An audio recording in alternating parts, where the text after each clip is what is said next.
اور کافر کہنے لگے کہ اس قرآن کو سنا ہی نہ کرو، اور جب پڑھنے لگے تو شور مچا دیا کرو تاکہ تم غالب رہو۔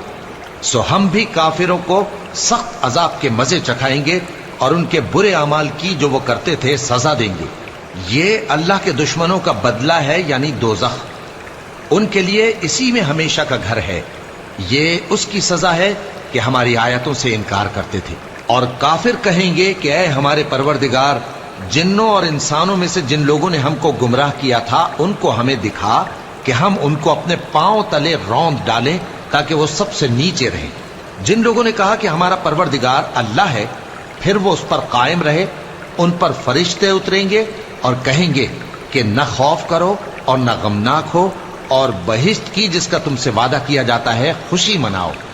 ہم دنیا کی زندگی میں بھی تمہارے دوست تھے اور آخرت میں بھی تمہارے رفیق ہیں، اور وہاں جس نعمت کو تمہارا جی چاہے گا تم کو ملے گی، اور جو چیز طلب کرو گے تمہارے لیے موجود ہوگی۔ یہ بخشنے والے مہربان کی طرف سے مہمانی ہے۔